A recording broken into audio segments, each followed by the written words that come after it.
Buenas tardes a todos los amigos del canal. Vamos a hacer un nuevo video en este año 2023. En este caso desarrollamos un ejemplo muy básico, muy sencillo, comparativo de verificación al punzonado según el código ASI 318-2005 hasta el 2014 y la nueva versión del código ASI 318-2019, en donde, como mencionamos en un video previo, surgen algunas diferencias importantes que impactan sobre los resultados finales y si verifica o no verifica. Bueno, este es, como lo hemos mencionado en el video principal de punzonado, que consta de dos videos A y B. La falla por punzonado es absolutamente frágil, repentina, se produce a través de una superficie troncocónica y genera la caída de las losas que se punzona sobre las inferiores. Por supuesto, al ser frágil no da preaviso y no da la posibilidad de evacuar el lugar, ni sacar los vehículos, ni que la gente evacúe el edificio, por ejemplo. O sea, es altamente riesgosa.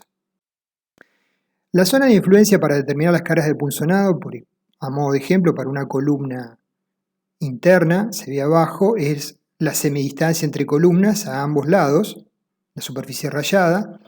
Para una columna de borde vemos a la izquierda y para una columna de esquina vemos en la parte superior de la izquierda.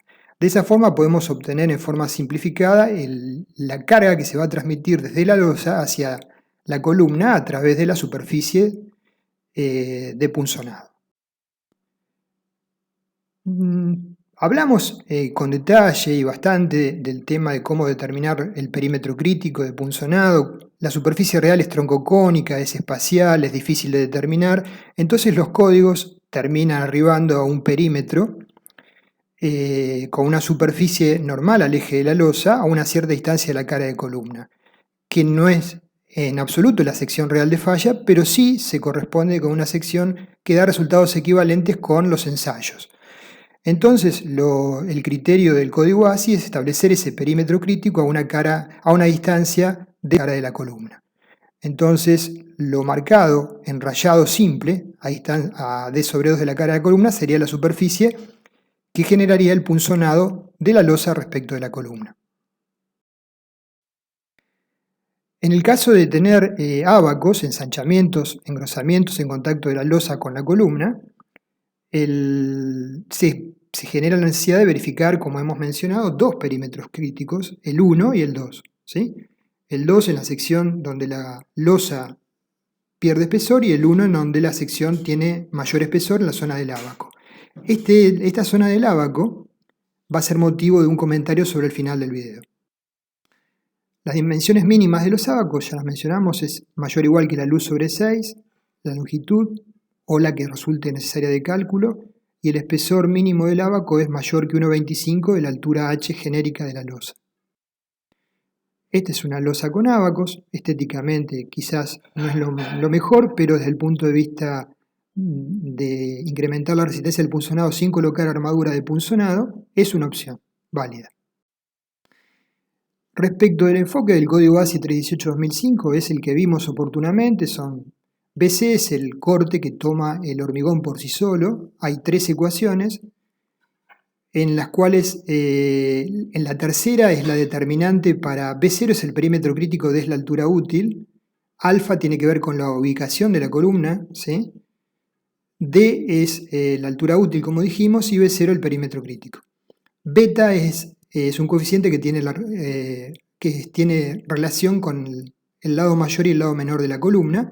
Es 1 para columnas circulares y cuadradas y va siendo paulatinamente menor que 1 para columnas rectangulares. En la foto creo que las fallas que vimos eran de columnas rectangulares. El perímetro crítico en términos genéricos para una columna interna de lados C1 y C2 sería 2 veces C1 más C2 más 4 veces D, B0, para una columna interna. Para una columna interna usualmente hay que calcular los tres valores de BC por 1, 2 y 3. Para una columna interna generalmente la expresión 3 es la que da los valores más chicos, el crítico. Para una columna alargada generalmente es la ecuación 1 y para una columna de borde o de esquina, o correlaciones desfavorables entre perímetro y altura es la 2. Entonces, estas son las ecuaciones que plantea el código ASI 318-2005 al 2014. Todo está en función de la raíz de F'C, que es la resistencia característica del hormigón a compresión, y cuando hablamos de raíz hablamos de la resistencia de tracción. Ahora, en el capítulo 22 del código ASI 318-2019, observamos que como novedad no se trabaja con fuerzas, B última o B nominal, sino con tensiones, B sub n, ¿sí? Que B sub n, el término más genérico, es B sub c más B sub s, donde B sub c son las tensiones que por cortante, por punzonado que puede tomar el hormigón, y Bs es lo que puede tomar con la armadura de corte. Vamos a hablar solo de las situaciones en las cuales no hemos colocado armadura de corte. Surge como un parámetro, como novedad, el parámetro lambda S, que tiene que ver con el efecto de tamaño. D es la altura útil de la losa, y vamos a observar que para alturas útiles mayores que 25 centímetros, el valor de lambda S comienza a ser menor que 1. Inicialmente la reducción es leve, pero en la medida que los valores cobran mayor relevancia, el lambda S se reduce fuertemente. Entonces las ecuaciones que reemplazan a las que vimos 1, 2 y 3 son la A, B y C, que se expresan en BC en términos de tensiones. Son exactamente iguales con el único término nuevo, que es lambda S, que acabamos de ver arriba, 22.5.5.1.3 en el reglamento, en el código, perdón. Bueno, esta es la deformada típica de un entrepiso sin vías con cargas de más L. Vamos a desarrollar entonces un ejemplo comparativo de verificación. Primero lo vamos a resolver según el código ASI 318-2005 y luego con el código ASI 318-2019. La distancia entre columnas es igual según los ejes X e Y, 760 metros entre eje de columnas. Las columnas son de 60 por 60 centímetros cuadradas, beta vale 1. Columnas interiores, alfa vale 1. Alfa vale 40, perdón. Hormigón H30, acero ADN 420, y la sobrecarga de uso es un depósito S elevada. L vale 800 kilos por metro cuadrado. Establecemos el espesor tentativo, H mayor o igual que Ln sobre 30, que nos da 23,3. Debido a la intensidad de la sobrecarga a aplicar, para no tener dificultades en las verificaciones luego, adoptamos un espesor de la losa constante de 35 centímetros. En base a él y estimando secciones de armadura, estimamos la altura útil como 31 centímetros. Análisis de carga, el peso de la losa 0,35 por la densidad del hormigón, 2.500 kilos por metro cuadrado, 875 kilos por metro cuadrado. La carpeta 0,05 metros por 2.000 kilos por metro cuadrado, 100 kilos por metro cuadrado. El piso 40 kilos por metro cuadrado. Estimamos que va a haber artefactos suspendidos de la losa prorrateados en 30 kilos por metro cuadrado, por ejemplo, sistema contra incendios u otros servicios. Cielo raso aplicado, 20 kilos por metro cuadrado, lo que hace un total de cargas permanentes de igual a 1.065 kilos por metro cuadrado, con una sobrecarga asociada a L de 800 kilos por metro cuadrado. Combinaciones de carga 1 y 2, las básicas, 1,2 de D más 1,6 de L o 1,4 de D. La primera es la que manda, 2.558 kilos por metro cuadrado.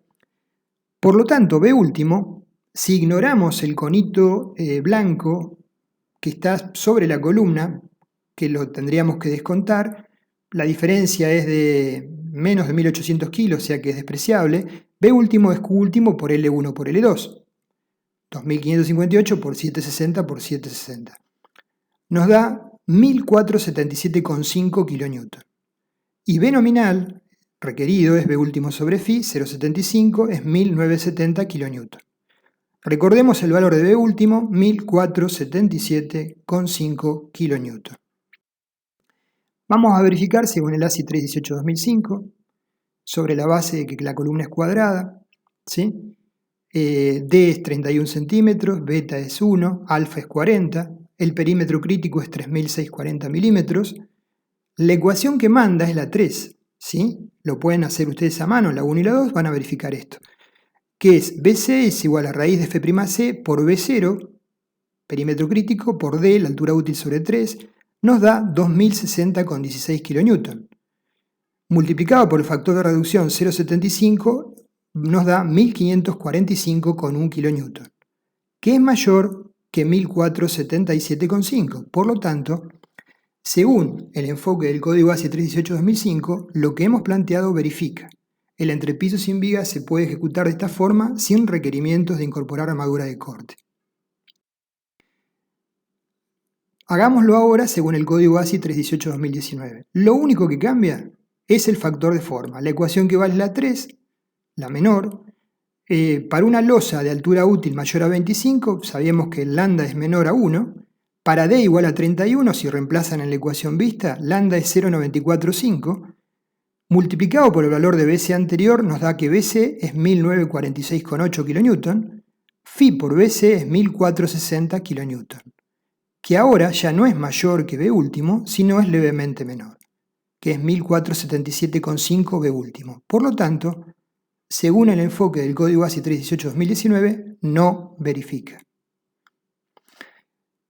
La diferencia sería más sustancial aún si la losa tuviera un espesor levemente mayor. Si la altura útil fuera 35, ¿sí?, o 38, el lambda sería bastante menor y se marcaría una diferencia bastante más importante aún. Y como comentario similar, para cerrar el video, algo similar se podría dar si colocamos un ábaco. Nosotros sabemos que en la zona del ábaco la losa tiene un mayor espesor, en una zona muy localizada. Por ejemplo, imaginemos que H, el espesor de la losa genérico, es 30 y en la zona del ábaco, porque las intensidades de las cargas son muy elevadas, colocamos un ábaco de 40. Entonces en la zona del ábaco la altura útil es 35. En ese caso lambda sería 0,91. Prácticamente disminuye la resistencia BC en un 10%. ¿Sí? Se reduce la capacidad de tomar corte por el hormigón. Bueno, esto es un efecto que se ha marcado con la nueva versión del código y puede ser relevante tanto para este sistema como para columnas apoyadas sobre bases aisladas, corte en una dirección o bidireccional. Simplemente esto le quería presentar en forma rápida. Saludos, espero que anden bien.